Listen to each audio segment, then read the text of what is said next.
میرے بیٹے میں تجھ سے دنیاوی چیزوں کا مطالبہ نہیں کرتا، وہ ساری کی ساری بات کی چیزیں ہیں۔ مجھے اپنی قبر کی فکر ہے، مجھے اپنے محشر کی فکر ہے، مجھے یقین ہے میں اللہ کے سامنے سرخرو ہونا چاہتا ہوں۔ میں نے بارگاہ خداوندی میں پہنچنا ہے۔ ایک وقت آئے گا میرے یہ جسم عنصری سے میری روح پرواز کر کے اللہ کے پاس پہنچ جائے گی۔ میرا بھی یہ دل کرتا ہے میں قبر میں ہوں، میری اولاد قبرستان میں آئے، التجا کرے، رب کے سامنے اپنے دست کو دراز کرے، کوئی تو ہو جو میری قبر پہ آ کے میرے لیے دعا کرے، میرے لیے التجا کرے، میرے لیے رب سے فریاد کرے۔ نیک اولاد جب والد کے لیے دعا کرتی ہے جنت میں والد کا درجہ بلند ہوتا ہے۔ اللہ سے وہ انسان پوچھتا ہے یا اللہ یہ کیسے؟ اب اعمال تو میں کر نہیں رہا۔ کہا تیرے بیٹے نے تیرے لیے دعا کی ہے۔ نحمده ونستعینه ونستغفره ونعوذ باللہ من شرور انفسنا ومن سیئات اعمالنا من يهده الله فلا مضل له ومن يضلل فلا هادي له واشهد ان لا اله الا الله وحده لا شريك له واشهد ان محمدا عبده ورسوله صلى الله عليه وسلم اللهم صل على محمد وعلى آل محمد كما صليت على إبراهيم وعلى آل إبراهيم إنك حميد مجيد اللهم بارك على محمد وعلى آل محمد كما باركت على إبراهيم وعلى آل إبراهيم إنك حميد مجيد أما بعد فإن خير الحديث كتاب الله وخير الهدي هدي محمد صلى الله عليه وسلم وشر الأمور محدثاتها وكل محدثة بدعة وكل بدعة ضلالة وكل ضلالة في النار أعوذ بالله من الشيطان الرجيم بسم اللہ الرحمن الرحیم وَلَقَدْ آتَيْنَا لُقْمَانَ الْحِكْمَةَ أَنِ اشْكُرْ لِلَّهِ وَمَنْ يَشْكُرْ فَإِنَّمَا يَشْكُرُ لِنَفْسِهِ وَمَنْ كَفَرَ فَإِنَّ اللَّهَ غَنِيٌّ حَمِيدٌ۔ یہ رتبہ بلند ملا جس کو مل گیا، یہ رتبہ بلند ملا جس کو مل گیا، ہر مدعی کے واسطے دار و رسم کہاں۔ سامعین ذی احتشام، ہمہ قسم کی حمد و ثنا، تسبیحات، تعریفات، تمجیدات کے مقدس اور بابرکت کلمات اس اکیلے رب کے لیے جو ساری کائنات کے نظام کو چلانے والا ہے اور اول تا آخر ہر ایک کے معاملات کی دیکھ بھال کرنے والا ہے، اور وہ اس کائنات کے نظام سے کبھی اکتاتا نہیں ہے، کبھی تھکتا نہیں ہے، کبھی ہار ماننے والا نہیں ہے۔ وہ اپنی یکتائی اور اپنی بڑائی کے اندر وحدہ لا شریک ہے۔ درود و سلام رحمت للعالمین، شفیع المسلمین، جد الحسن والحسین، میرے اور آپ کے پیر و مرشد جناب محمد الرسول اللہ صلی اللہ علیہ وآلہ وسلم کی ذات اقدس کے لیے۔ سامعین ذی احتشام، والدین اپنی اولاد کے لیے ایک بہت بڑی نعمت ہوا کرتے ہیں، لیکن آج کے دور میں میں اس کے ساتھ ایک شرط ایڈ کرنے کی کوشش کر رہا ہوں کہ اگر اولاد سمجھے تو والدین اپنی ہمہ قسم کی توانائیاں، ہر قسم کی جستجو، اپنا مال، اپنی دولت، اپنی جاگیر، اپنی ذہنی، جسمانی اور روحانی طاقتیں وہ جس طرح کی بھی ہوں، ساری کی ساری اولاد پر صرف کر دیتی ہیں۔ پھر جا کے یہ تنا آور جو درخت ہوتا ہے، یہ بہترین انداز سے اپنا پھل دے پاتا ہے، اور یہ پھل اگر حسین ہو جائے، اگر بہتر ہو جائے، اگر اس کے اندر چاشنی اور مٹھاس آ جائے، تو صرف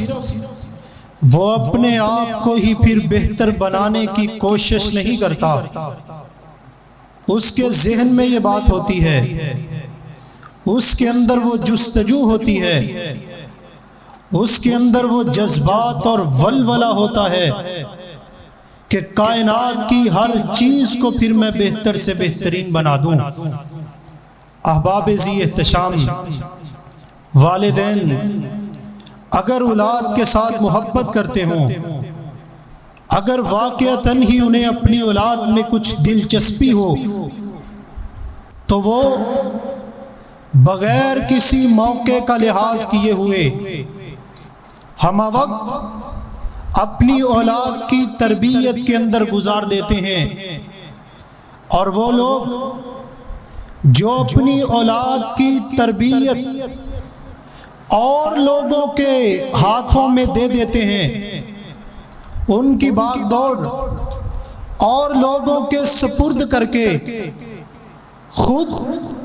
ان سے بری ذمہ ہونے کی کوشش کرتے ہیں، یاد رکھیے اس طرح اولاد تربیت نہیں پایا کرتی۔ آپ انہیں 2 لوگوں کے سپرد کر دیں، 4 یا 10 لوگوں کے بھی سپرد کر دیں، جب تک آپ کی اٹیچمنٹ نہیں ہے، اس وقت تک آپ کی اولاد کسی بڑے منصب اور عہدے پہ فائز نہیں ہو سکتی۔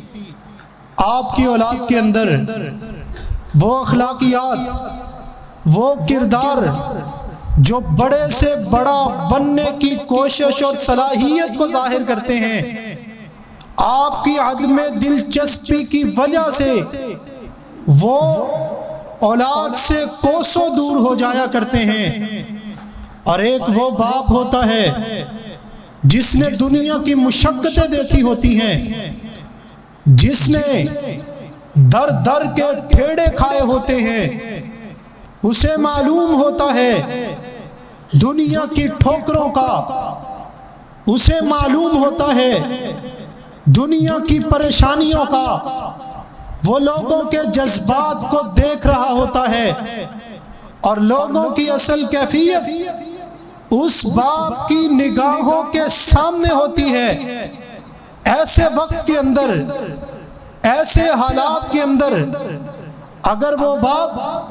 صحیح طریقے سے اپنے بچوں کی تربیت نہیں کر پاتا، ان کو وقت نہیں دیتا، ان کے مستقبل کو سنوارنے کی کوشش نہیں کرتا، تو یقین جانیے یہی اولاد کل بڑے ہو کے، جوان ہو کے والدین کو آنکھیں دکھانے کے قابل ہو جاتی ہے۔ اور اگر والد اپنے ساتھ ساتھ بچوں کو بھی رکھتے ہوئے دنیاوی ماحول سے بھی ان کو آگاہی فراہم کرتا رہتا ہے، دنیا کی اچھی بری چیزوں کی تمیز انہیں سکھاتا رہتا ہے، تو یقین جانیے یہی اولاد پھر اپنے پاؤں پہ کھڑی ہوتی ہے، اور دنیا کے سامنے ایک ہیرا اور جواہر بن کے لوگوں کی نظروں کے سامنے ازہر من الشمس ہو جاتی ہے۔ انہی باپوں میں سے ایک باپ کی آپ کے ساتھ ملاقات کرواتا ہوں، جس کے نام پہ اللہ نے قرآن حکیم کی سورت کو نازل کر دیا۔ وَلَقَدْ آتَيْنَا لقمان الحکمت ان اشکر للہ، اور ہم نے حضرت لقمان کو حکمت عطا فرمائی تھی، دانائی عطا فرمائی تھی، سمجھ بوجھ عطا فرمائی تھی، غور و فکر، تدبر اور تفکر کرنے کی ان کے اندر صلاحیت موجود تھی۔ وَمَن يَشْكُرْ فَإِنَّمَا يَشْكُرُ لِنَفْسِهِ، یہ صرف اس لیے نہیں ہے کہ انسان کو میں نے اگر ایک صلاحیت دے دی ہو، اس کا جیسے جی چاہے وہ مرضی اس کو استعمال کرتا پھرے، نہیں، یہ صلاحیتیں میری عطا کردہ ہیں، یہ سوچ اور سمجھ کے اندر گہرائی یہ میری طرف سے نازل کردہ ہے۔ جو شکر کرے گا اس نے اپنی ذات کے لیے اور اپنی فائدے کے لیے ہی کرنا ہے، لیکن یاد رکھنا جو نہ شکری کرنے پہ تل جائے، جس کا اوڑا اور بچھونا نہ شکری بن جائے، تو رب کو بھی پھر اس انسان کی کوئی پرواہ نہیں رہتی۔ یہ اللہ کے بندے ہیں جن کو اللہ نے حکمت عطا فرمائی ہے۔ مفسرین کی مختلف آراء میں سے ایک وہ رائے جو اکثریت لوگوں نے اختیار کی ہے کہ حکیم لقمان یہ اللہ کے نبی اور اس کے رسول نہیں تھے، بلکہ سعید بن مسیب رحمت اللہ علیہ مشہور مفسر ہیں، وہ اس بارے میں نقل کرتے ہیں کہ آپ مصر کے سیاہ فام حبشیوں کے اندر آپ کا شمار کیا جاتا تھا، اور آپ کوئی نبی نہیں ہیں۔ اللہ نے آپ کو بڑی حکمت سے نوازا تھا،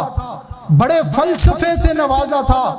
اور جس کا تذکرہ اللہ نے قرآن میں ان الفاظ میں کیا ہے، وَلَقَدْ آتَيْنَا لُقْمَانَ الْحِكْمَةَ أَنِ اشْكُرْ لِلَّهِ۔ امام مجاہد علیہ الرحمہ آپ کے بارے میں ذکر فرماتے ہیں، آپ لوگوں کی مجلس کے اندر موجود تھے، جلوہ گر تھے، لوگ ہمتن گوش ہو کے کان لگائے بیٹھے ہوئے تھے آپ کی گفتگو کو سننے کے لیے، آپ کے گویا ہونے کا انتظار کرنے کے لیے۔ اتنے میں ایک بدو آیا، ایک آنے والا آیا اور کہنے لگا، لقمان تو وہی نہیں ہے جو فلاں کی بکریاں چرایا کرتا تھا؟ کہتے کیوں نہیں، میں ہی وہ ہوں جو فلاں اپنے مالک کی بکریوں کا چرواہا تھا۔ کہا پھر بتاؤ اتنے بڑے منصب پہ فائز کیسے ہوئے؟ کہا ہمیشہ سچ بولنے کی وجہ سے، اور اس کے ساتھ ساتھ اپنے آپ پہ اپنے اندر جذبہ، ولولہ اور اللہ کی محبت کو تلاش کرنے کی وجہ سے اللہ نے آج مجھے اس مقام پہ فائز کر دیا ہے کہ آج کے دور میں بھی ان کے بہت سارے مقولے زبان زد عام ہیں، خاص و عام کے ہاں اپنی اولاد کی تربیت کی ہے، ان کے بچے ہیں، بیوی ہے، پہلے وہ بھی کافرانہ ذہن رکھتے تھے، اس کے باوجود حکیم لقمان علیہ الرحمہ کی دعوت سے، آپ کی تبلیغ سے، آپ کے ولولے اور جذبے کی وجہ سے وہ ایک اللہ کو ماننے والے اور اس کی یکتانیت کو اختیار کرنے والے ہو گئے۔ امام خالد بن ربیعی علیہ الرحمہ ایک واقعہ ذکر کرتے ہیں کہ حکیم لقمان سیاہ فام حبشیوں کے اندر تھے، بڑی میں بڑی کا کام آپ کیا کرتے تھے، ان کے اندر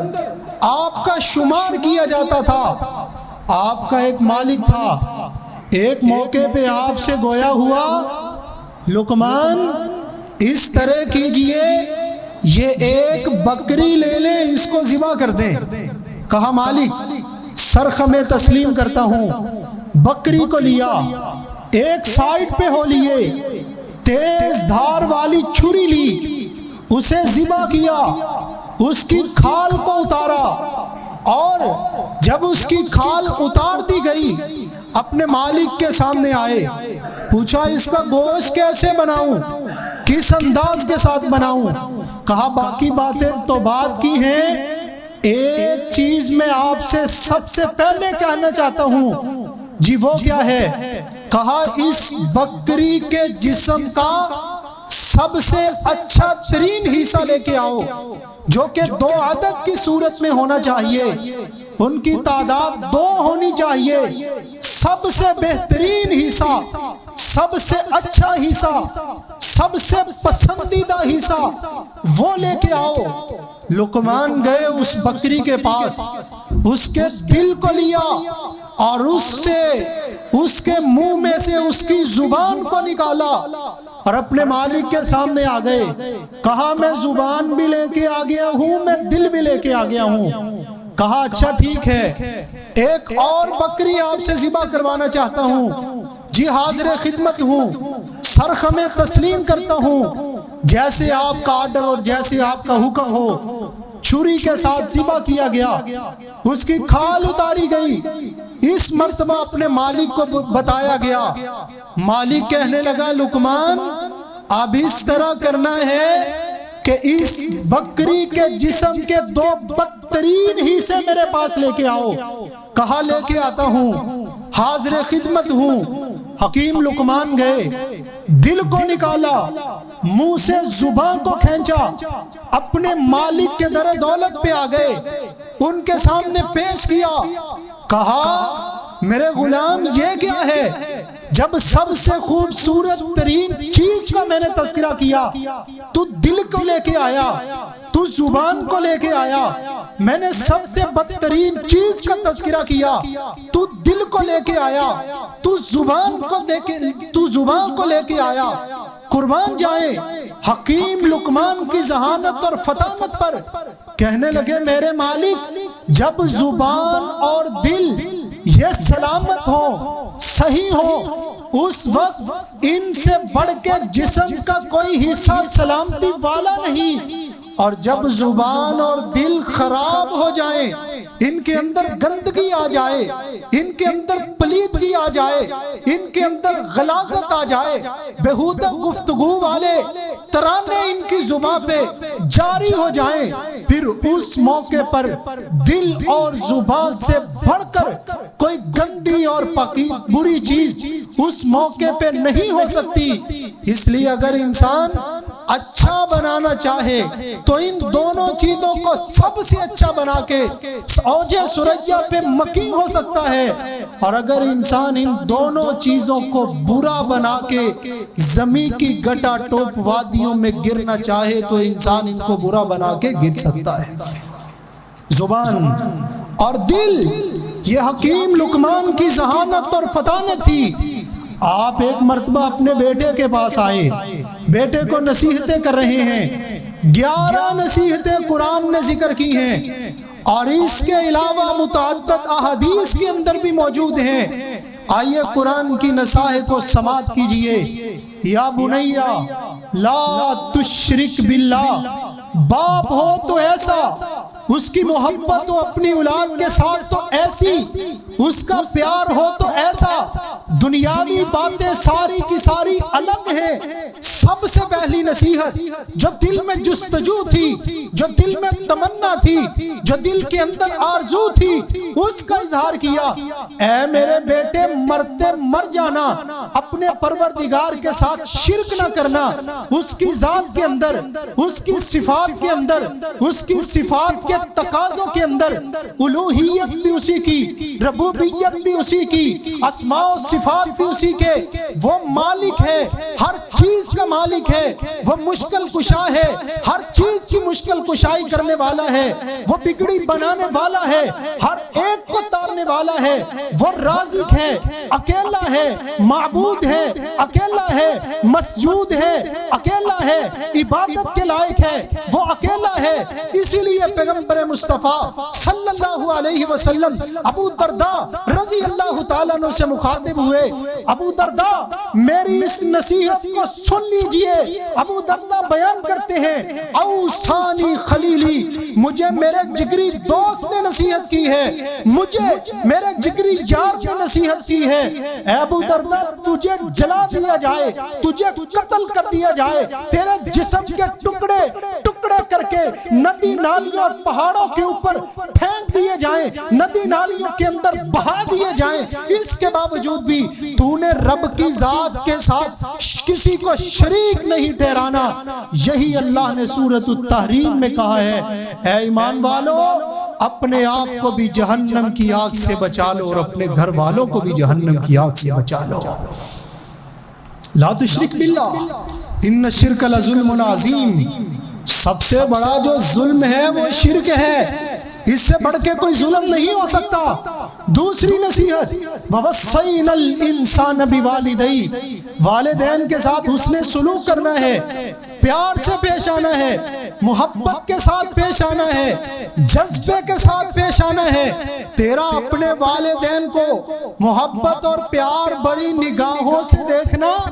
اللہ کے ہاں اجر عظیم سے کم نہیں ہے، اولاد کے لیے فرض ہے، ضروری ہے۔ مجھے قرآن کا ایک مقام، کوئی ایک حدیث بھی ایسی نہیں ملی تلاش کرنے کے باوجود بھی جہاں رب نے کہا ہو، جہاں پیغمبر مصطفیٰ نے والدین سے ڈائریکٹ خطاب کرتے ہوئے کہا ہو اپنی اولاد سے محبت کرو، ان کا خیال رکھو، ان کے حقوق کی پاسداری کرو۔ کوئی ایک حدیث، قرآن کی کوئی ایک آیت موجود نہیں ہے۔ 20 ایسی آیات قرآن سے دکھا سکتا ہوں، پیغمبر مصطفیٰ کی حدیث سے دکھا سکتا ہوں، جس سے یہ واضح ہوگا رب نے اولاد سے اس بات کا تقاضا کیا ہے، تم نے اپنے والدین کے ساتھ محبت کرنی ہے، ان سے پیار کرنا ہے، ان سے عقیدت کرنی ہے، انہیں اف تک بھی نہیں کہنا، محبت و پیار والے جملے ان کے سامنے رکھنے ہیں، اس لیے کہ اللہ نے اولاد کی محبت والدین کے دلوں میں پیوست کر دی ہوئی ہے۔ جبکہ اولاد جب جوان ہوتی ہے اپنے والدین سے رخ موڑ لیتی ہے الا ماشاء اللہ، اس لیے اللہ نے بار بار اس چیز کی تلقین کی ہے اور اپنی عبادت کے ساتھ والدین کے ساتھ حسن سلوک کرنے کا تذکرہ سورہ بنی اسرائیل میں کیا ہے۔ ہاں اگر آپ کے والدین آپ کو یہ کہتے ہیں آپ اسلام سے روگردانی اختیار کر لیں، آپ مرتد ہو جائیں، آپ کافر ہو جائیں، آپ بے ایمان ہو جائیں، ایسی کیفیت میں اپنے والدین کی بات نہیں مانی جائے گی، وگرنہ قرآن کا اسلوب، قرآن کے الفاظ ہر اولاد کو اپنی آنکھوں کے سامنے رکھنے چاہیے۔ فَلَا تَقُلْ لَهُمَا اُفٍّ وَلَا تَنْهَرْهُمَا، والدین کو اف تک بھی نہیں کہنا اور والدین کو جھڑکنا بھی نہیں ہے، انہیں پریشان بھی نہیں کرنا۔ تیسری نصیحت، یا بنیا اقیم الصلاۃ، اے میرے بیٹے میں تجھ سے دنیاوی چیزوں کا مطالبہ نہیں کرتا،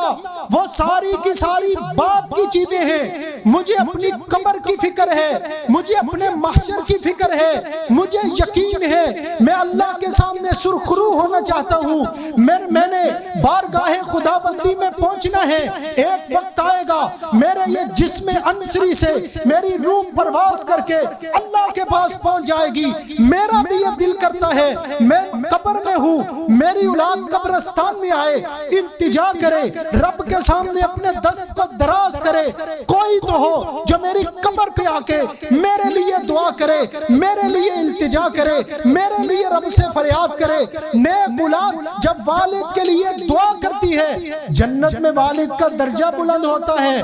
اللہ سے وہ انسان پوچھتا ہے یا اللہ یہ کیسے، اب اعمال تو میں کر نہیں رہا، کہا تیرے بیٹے نے تیرے لیے دعا کی ہے، رب اجعلنی مقیم الصلاۃ ومن ذریتی ربنا وتقبل دعا۔ اپنی اولاد کو نمازی بنائیے، اپنی اولاد کو پرہیزگار بنائیے، اپنی اولاد کے اندر کوٹ کوٹ کے تقوی والی صلاحیت اور باتوں کو بھر دیجئے، کہیں ایسا نہ ہو آپ دنیا سے چلے جائیں، آپ دنیا سے رخصت ہو جائیں۔ یہی اولاد آپ کا نام روشن کرنے کی بجائے آپ کی گستاخی کا سبب بنے، آپ کی ذلت کا سبب بنے۔ اے میرے بیٹے مجھے اپنی جان سے بڑھ کر تیری فکر ہے، اقیم الصلاۃ، میں تجھے نصیحت کر رہا ہوں، نماز کو تو نے کسی حالت میں بھی نہیں چھوڑنا، ہمیشہ نماز پہ کاربند رہنا ہے۔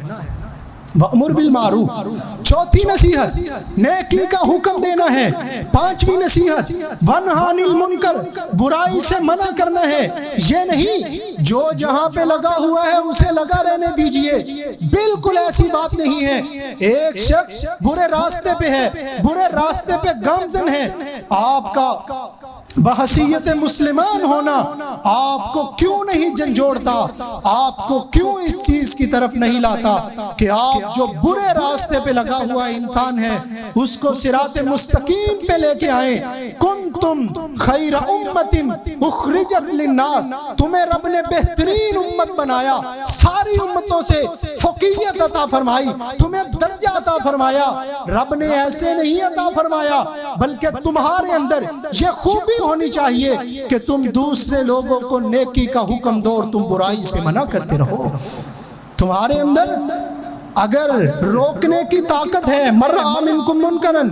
فلیغیرہ بیدہ،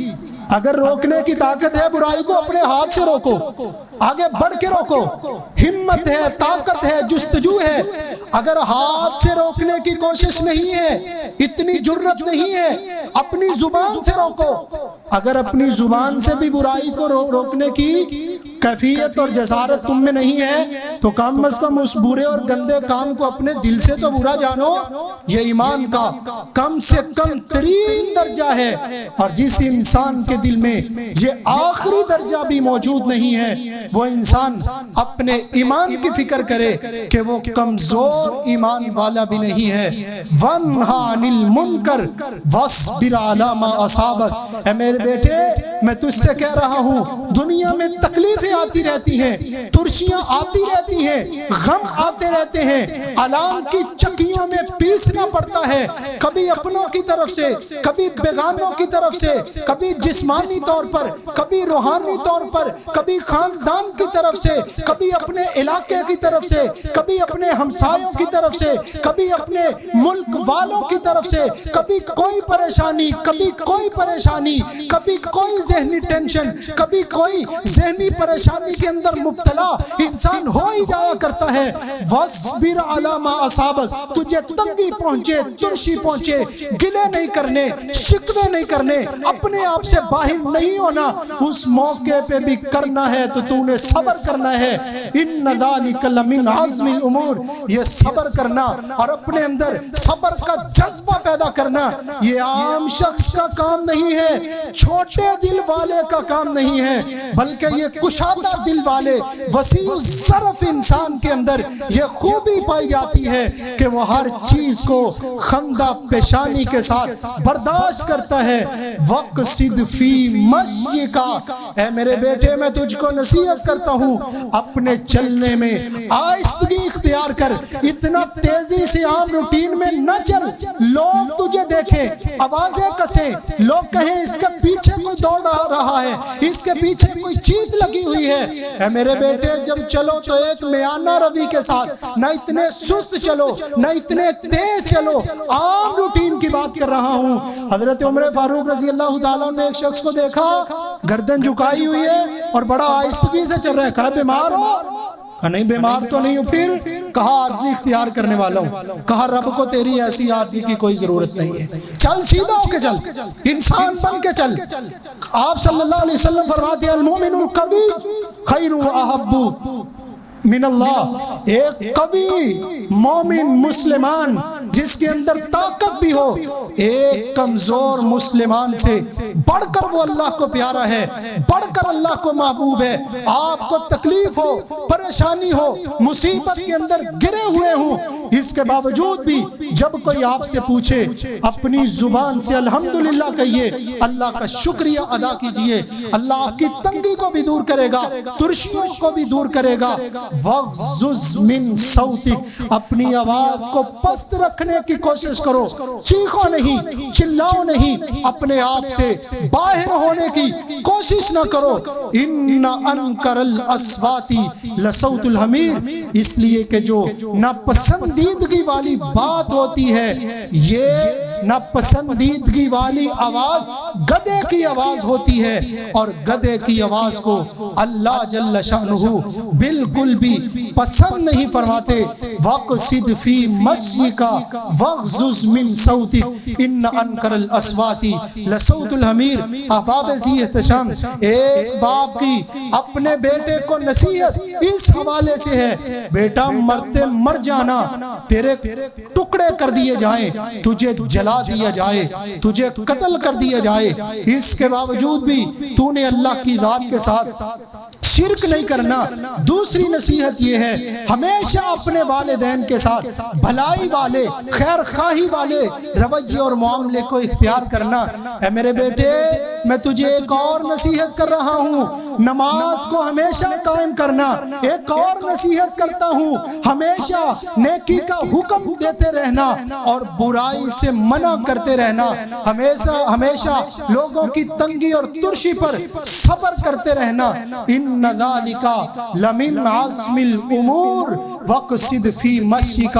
جب چلو بڑے آرام کے ساتھ، بڑے سکون کے ساتھ، بڑے وقار کے ساتھ آواز کو ہمیشہ پست رکھنے کی کوشش کرو، کبھی تکبر میں نہ آؤ، کبھی غرور میں نہ آؤ، کبھی گھمنڈ میں نہ آؤ، اور کبھی لوگوں کو نیچا دکھانے کی کوشش نہ کرو۔ ولا تصعر خدک للناس، اپنے گالوں کو، اپنے رخساروں کو لوگوں سے پھیرتے ہوئے، ان کو چھوٹا اور حقیر سمجھتے ہوئے ان سے روگردانی اختیار نہ کیجیے۔ ولا تصعر خدک للناس ولا تمشی فی الارض مرحا، یہ حکیم لقمان کی نصیحتیں ہیں جو اپنے بیٹے کے لیے ہیں۔ ہر باپ کو چاہیے اپنے بیٹے کی تربیت کرے، اپنی آخرت کی فکر کرے، اپنی آخرت کو سنوارنے کی، اس کو روشن کرنے کی، اس کو نایاب بنانے کی، اس کو بہتر سے بہتر بنانے کی، اور اپنی آخرت کو بلند سے بلند ترین لے جانے کی ہر باپ کو کوشش کرنی چاہیے۔ مرنا تو ہر ایک نے ہے، ایک منٹ کا پتہ نہیں ہے، اس لیے ہمیشہ اپنی اولاد کی اچھے لفظوں کے اندر، اچھے لب و لہجے کے اندر تربیت کرنی چاہیے، اور آپ کے جو ماتحت لوگ ہیں ان کے ساتھ بھی حسن سلوک کرتے ہوئے، نرمی والا رویہ اپناتے ہوئے انہیں بھی نیکی کا حکم دیتے رہنا چاہیے اور برائی سے منع کرتے رہنا چاہیے۔ اللہ رب العالمین کہنے والے کو بھی اور سننے والوں کو بھی عمل کی توفیق عطا فرمائے۔ ھذا ما کان عندی واللہ تعالی اعلم بالصواب۔